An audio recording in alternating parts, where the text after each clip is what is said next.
siguro nakita ni PRRD na seryoso ako. At hindi tayo patatalo at we do believe na talagang the majesty of the law has to reign supreme. Dapat masunod ang batas. Pero sir, nakita ko po sa video, parang binabasahan niyo ba siya? Or sinasabihan niyo siya rin na kanyang rights? Winarningan ko muna si Iyas Mijaldea, sir, pag hindi ka pa umalis dyan, hindi matatapos ito.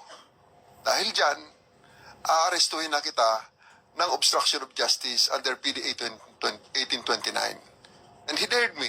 So, I read him his rights. And I asked him to, if he understood his rights, and when he said na-affirm niya, naintindihan niya, sir, you are under arrest for PD 1829, halika na, sir. So, pinusasan ko at inalis. Nung makita ni PRRD yun, kasi bumalik ulit ako na inilagay ko sa bus, dala ko ulit ang posas. Sabi ko, sir, ito, kasunod, susundin ko sana si Attorney Del Cray, pero umalis naman na sila at sumama na si PRRD. So in other words, sir, sabi nga po ni Ma'am Jean, maximum tolerance yung ginawa niya. So ilang oras po ba at nagtagal po talaga yung pagsampa sa kanya? Pagdala sa eroplano po ni dating Pangulong Duterte? 12 hours, ma'am. 12 hours. Ganon din kayo katsaga. Ganon din katsaga ang miyembro ng kapulisan.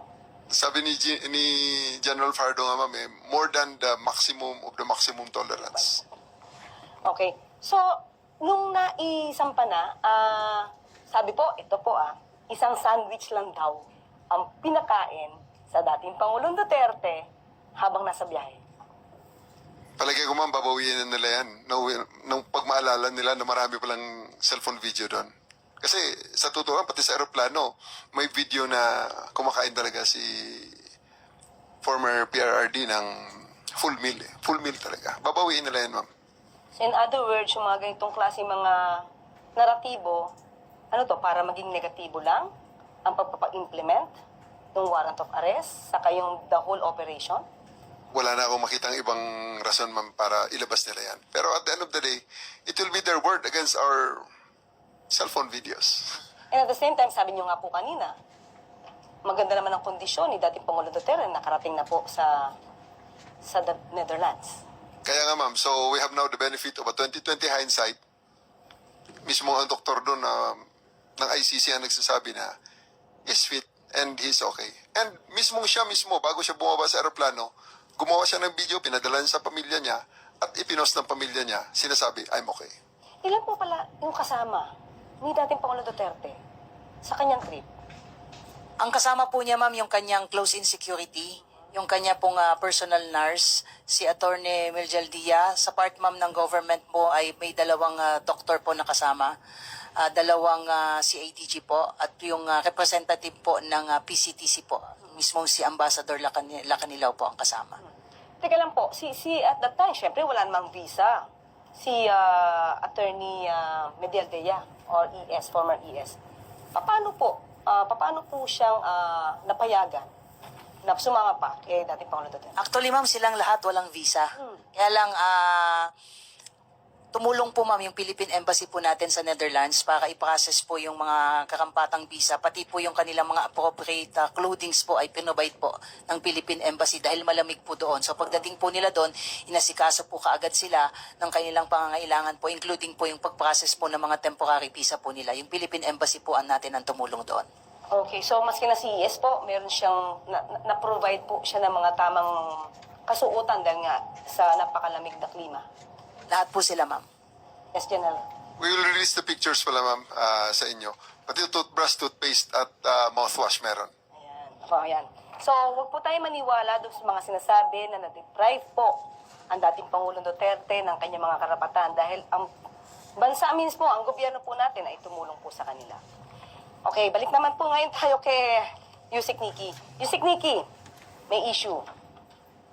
Bakit daw nag-violate ng pagpapa-implement ng Rome Statute ng Section 59? Paki-explain nga po sa taong bayan, ano ba itong sinasabi nilang Section 59 ng Rome Statute? Una-una, isang malaking pagbabaliktad dun sa posisyon nila yan, Dahil habang pinapatupad namin yung warrant of arrest, sinasabi nila na wala na tayo sa Rome Statute, wala na tayo sa ICC, dapat hindi gamitin yung mga provision ng ICC ng Rome Statute. Ngayon, dahil convenient, biglang ginagamit. Pero sa amin naman, no, may nakalagay dun sa Article 59 na dapat may competent authority, competent judicial authority na magsasabi na magpapatunay na yung warrant, subject ng warrant of arrest ay CPRRD. Pangalawa na yung dumaan sa proseso, yung pagpatupad ng warrant of arrest sa kanya. At pangatlo, na na ginalang lahat ng mga karapatan niya habang pinapatupad yung warrant of arrest. Ang nagsilbi bilang competent authority dito ay kami, no, ang Department of Justice. At in fact, yung Prosecutor General natin, napirmahan na niya yung certification at pinadala na natin sa ICC dahil ito ay isa sa kanilang mga requirements bago ma-turn over si PRRD sa kanila. Sa atin, may masama ba na ang DOJ ang nagsilbi bilang competent judicial authority? Walang masama doon. So, unang-una, ang DOJ ay may quasi-judicial functions naman yan. At isa sa mga quasi-judicial functions ng DOJ ay sabihin, no, ay i-determine na kung isang arrest ay valid, no. Magandang halimbawa dyan ay tuwing kami nagko-conduct ng mga inquest, tuwing nagko-conduct ng inquest sa mga fiscal natin, ang unang-unang ginagawa nila bago pa pagpasya, no, kung ipapasagutin yung respondent, ay alamin muna kung valid yung pag-implement ng warrantless arrest. So ito, walang bago dito. Ginagawa talaga ng mga fiscal natin to na sabihin kung tama ang pag-implement ng isang arrest sa tao. So, anong ginamit? Okay, sabi nga natin, hindi na tayo yung miyembro ng Rome Statute. Ano po, in particular, yung ginamit natin na batas para po maging legal po ang pagsisilbi po ng warrant of arrest kay dating Pangulong Duterte? Bukod dun sa ating pagiging member ng Interpol, no, na yun yung kumbaga naging entry point natin for implementing this warrant of arrest, isang batas na ginagamit natin ay yung Republic Act 9851. Ito yung act that punishes crimes against international humanitarian law. Kung titingnan nyo tong batas na to, halos katumbas ito ng Rome Statute. Yung mga krimen na pinaparusahan sa batas na to ay yung mga krimen din na pinaparusahan sa Rome Statute. Halimbawa, yung war crimes, yung genocide, at yung crimes against humanity. Tapos kung titingnan nyo tong batas na to, may portion doon na nakalagay na ang Pilipinas ay may option.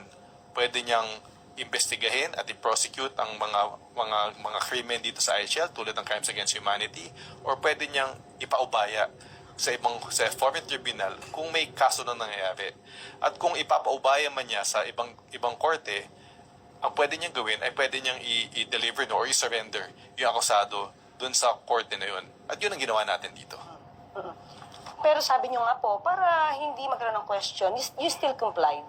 Although hindi tayo dapat nagko-comply kasi hindi tayo miyembro. Hindi na dapat. Complied to, para magkaroon ng substantial compliance. Kasi procedure na lang yan. Hindi na yan substantive issue, it's a procedural issue na kung papatanggapin ng ICC, CPRRD, kailangan may competent judicial authority na magpatunay na nasundan yung mga tatlong gusto nila. No? At kami, ang DOJ, kami ang nagsilbing bilang competent judicial authority. Yan.